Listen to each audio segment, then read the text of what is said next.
Hi friends, welcome to my channel. ఈరోజు video చాలా ఇంట్రెస్టింగ్గా ఉందండి. వీడియోని ఎక్కడ స్కిప్ చేయకుండా ఎండ్ వరకు చూసేయండి. ఆ తీవ్రవాదుడు అమర్ ఇంటి తలుపుని దబా దబా బాదుతూ ఉంటాడు. ఇక ఎలాగైనా వాళ్ళని ఎదుర్కోవడానికి సదాశివం గారు తుపాకీని పట్టుకొని చైర్లో తలుపుకి ఎదురుగా కూర్చుంటాడు. వాళ్ళు తలుపు ఎప్పుడు బద్దలు కొడతారా, వాళ్ళని ఎప్పుడు షూట్ చేసి చంపాలా అన్న ధైర్యంతో సదాశివం గారు అక్కడే కూర్చీలో కూర్చొని వాళ్ళ కోసం గన్ని పట్టుకొని రెడీగా ఉంటారు. మరోవైపు ఆరు గుప్తా గారిని బ్రతిమిలాడుతూ ఉంటుంది. ప్లీజ్ గుప్తా గారు, ప్లీజ్ మా ఆయన వచ్చే వరకైనా నా కుటుంబాన్ని కాపాడండి, వాళ్ళని అడ్డుకోండి అని అంటూ ఉండగా గుప్తా మాత్రం సైలెంట్గా ఉండిపోతాడు. ఇక ఆ తీవ్రవాదులు తలుపుని బద్దలు కొట్టేస్తారు. ఇక ఎదురుగా ఉన్న సదాశివం గారు టపేల్ టపేల్ అంటూ ఆ రౌడీలని కాలుస్తూ ఉంటారు. ఇక వెనకాలన్న నలుగురు రౌడీల్లో ముగ్గురు కింద పడతారు. ఇక గర్వంగా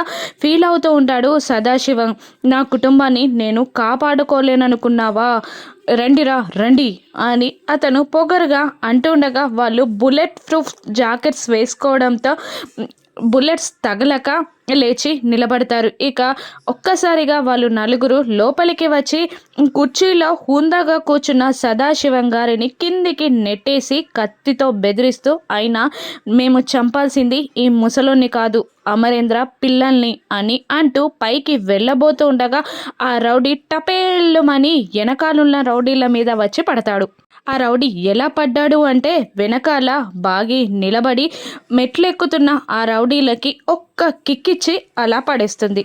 సదాశివం గారిని లేపి పైక కూర్చోబెట్టి, మామయ్య గారు మీరు అలా ఉండండి అని అంటూ పైకి వెళ్తున్న నలుగురు రౌడీలని చితక బాధేస్తూ ఉంటుంది. కరాటే ఫోజులు పెట్టి మరీ రౌడీలని చితక బాదుతూ ఉంటుంది. ఒక రౌడీ అయితే బాగి పీకని పట్టి గోడకి ఆనించి ఊపిరాడకుండా చేస్తూ ఉండగా పక్కనే టీపాయి పైనున్న చిన్న పూలకుండి పట్టుకొని ఆ రౌడీ తల పగలగొడుతుంది బాగి.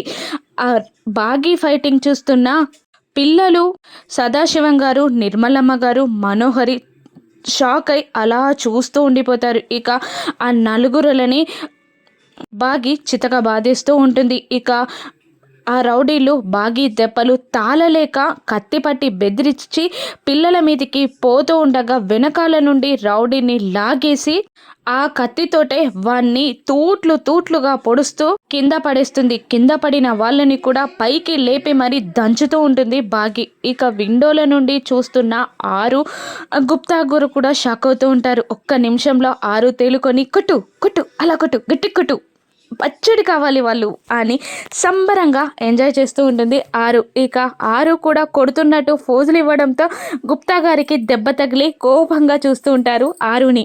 ఆ రౌడీలని చితక బాధడంతో వాళ్ళు అక్కడ నుండి పారిపోతారు. ఇక వాళ్ళు పారిపోగానే మిస్సమ్మా అని అంటూ పిల్లలు ముగ్గురు అమ్ము, ఆనంద్, ఆకాష్ మిస్సమ్మని పట్టుకొని వాటేసుకుంటుండగా అంజు మాత్రం భయపడిపోయి మనోహరి దగ్గరే నిలబడిపోయి మనోహరి కొంగుని పట్టుకొని నిలబడుతుంది. సదాశివం, నిర్మలమ్మ గారు కూడా బాగీకి కృతజ్ఞతలు చెప్తూ ఉంటారు.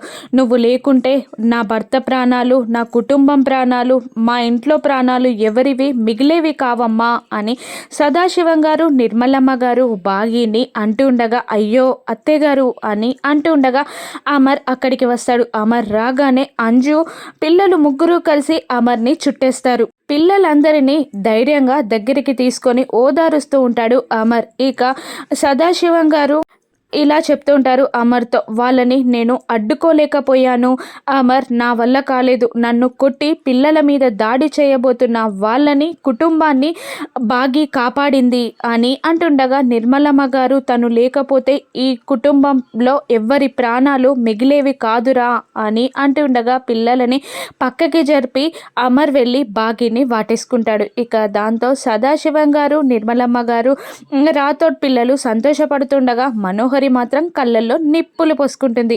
ఇంకా దగ్గరగా కృతజ్ఞతలు చెప్తూ బాగిని వాటేసుకుంటాడు అమర్. ఒక్క నిమిషంలో తేరుకొని బాగి చెయ్యి పట్టుకొని, థ్యాంక్ యూ మిస్ అమ్మ, థ్యాంక్ యూ, నీకు ఎలా కృతజ్ఞత చెప్పాలో కూడా నాకు అర్థం కావట్లేదు అని కళ్ళ నిండా ప్రేమని నింపుకొని బాగితో అంటూ ఉంటాడు అమర్. ఇక అయ్యో పిల్లల్ని కాపాడుకోవడం కూడా పెద్ద పనేనా అండి అని అంటూ ఉంటుంది. వాళ్ళు నా పిల్లలండి, నా పిల్లల్ని నేను కాపాడుకున్నాను అని అంటుంటుంది బాగి. కానీ బాగి దెబ్బలను చూసిన మనోహరి, అంజు మాత్రం షాక్ అవుతూ ఉంటారు. ఆరు గుప్తా గారు మాత్రం సంతోషపడుతూ ఉంటారు. ఇక తెల్లవారగానే ఆరు రాత్రి బాగి కొట్టిన దెబ్బలని గుర్తు తెచ్చుకుంటూ సంతోషపడుతూ ఉండగా గుప్తా గారు మాత్రం షాకింగ్లోనే ఉంటారు. అలా కొట్టింది, ఇలా కొట్టింది అని ఫోజులు పెడుతూ, అమ్మో నరకంలో కూడా ఇన్ని శిక్షలు చూడలేదు నేను, నరకంలో ప్రత్యక్షంగా శిక్షలు చూసిన నన్నే భయపెట్టేలా చేసింది అమ్మో అని అంటూ ఉండగా ఆరు అసలు బాగీలో ఈ యాంగిల్ ఉందని నేను గమనించలేదు, అసలు ఊహించలేను అని ఆరు అంటూ ఉండగా ఎవరు మాత్రం ఊహిస్తారు అని అంటూ ఉంటారు గుప్తా. ఇక చాలా సంతోషంగా ఉంది. ఇక నేను ఆ టైంలో అక్కడున్న నా పిల్లల ప్రాణాల్ని కాపాడుకోలేకపోయేదాన్నేమో, నా ప్రాణాలు పోయేదాకా పోరాడేదాన్నేమో, కానీ నా పిల్లల ప్రాణాలు మాత్రం కాపాడుకునేదాన్ని కాదేమో, నాకన్నా మిస్సమ్మే గ్రేట్ అని అంటూ ఉంటుంది ఆరు. ఇక ఆ మాటతో సంతోషపడుతూ ఉంటాడు గుప్తా. నీ బతిదేవునికి దగ్గరైతేనే తట్టుకోలేని నువ్వు నీకన్నా ఆ బాలికని గ్రేట్ అంటున్నావా అని సంబరపడిపోతూ ఉంటాడు గుప్తా. ఇక అవును నిజంగానే ఈ కుటుంబానికి నాకన్నా తనే చక్కటి కోడలని నాకు అనిపిస్తుంది అని ఆరు అంటూ ఉంటుంది. ఒక్క నిమిషంలో షాక్ అయి ఇలా అంటుంటుంది, రేపు ఆయనకి తనకి ఏదైనా గొడవ వస్తే ఆయన మీద తన విద్యనంతా ప్రదర్శించదు కదా అని ఒక్కసారి ఉలిక్కి పడుతుంది ఆరు. ఇక అది కూడా నిజమే, అమర్ని కొట్టినా కొట్టేస్తుంది అని గుప్తా గారు కూడా అంటూ ఉంటారు. ఇక తెల్లవారగానే మంచి ఇంటి ఇల్లాలులాగా తలంటూ స్నానం చేసి సాంబ్రాణి వేస్తున్న బాగీని చూసి అంజు భయంతో వణికిపోతూ ఉంటుంది. పిల్లలందరూ అంజుని ఏమైంది అని అడుగుతూ ఉండగా భయంగా ఉంది అని అంజు అంటుంటుంది. ఎందుకు మిస్సమ్మని చూసి ఎందుకు భయపడుతున్నావు అని అడుగుతూ ఉండగా ఒక్కసారి నేను మిస్సమ్మనన్న మాటలు గుర్తు తెచ్చుకోండి అని అంటూ ఉండగా పిల్లలు గుర్తు తెచ్చుకుంటారు. ఆ తర్వాత నిన్న మిస్సమ్మ కొట్టిన దెబ్బలు గుర్తు తెచ్చుకోండి అనగానే అలాగే డ్రీమ్స్లోకి వెళ్ళిపోతారు పిల్లలు. ఇప్పుడు చెప్పండి నేను భయపడడంలో తప్పుందా అని అంటుండగా తప్పులేదు అని పిల్లలు ముగ్గురు అనేస్తారు. సాంబ్రాణి వేస్తున్న బాగి పిల్లలు నిద్ర లేవడంతో చూసి ఎప్పుడు లేచారు, ఈరోజు హాలిడే కదా, కాసేపు పడుకోవచ్చు కదా అని అంటూ ఉండగా అన్నట్టు పిల్లలు తల ఊపుతూ ఉండగా ఏమైంది, ఎలా ఉన్నావు, ఎందుకో అలా ఉన్నావు అని అంటూ చెయ్యి వేయబోతుండగా దూరం జరుగుతూ ఉంటుంది. అంజు నిన్ను చూసి భయపడుతుంది అని అంటుండగా నన్ను చూసా ఎందుకు అని బాగి ఆశ్చర్యపోతూ ఉండగా నువ్వు నిన్న వాళ్ళని కొట్టావు కదా అందుకు అని అంటుంటారు పిల్లలు. వాళ్ళ నుండి మిమ్మల్ని కాపాడడానికే కదా కొట్టింది అని బాగి అంటూ ఉంటుంది. ఇక అంజు తన ఓవర్ యాక్షన్ని స్టార్ట్ చేసి ఇక నుంచి డిసిప్లిన్లో ఉంటాను, బుక్స్ బ్యాగ్లో ఉంటాయి, బట్టలు కబోర్డ్లో ఉంటాయి, నేను కంట్రోల్లో ఉంటాను అని అంటూ ఉంటుంది. నవ్వేస్తూ ఉంటుంది బాగి.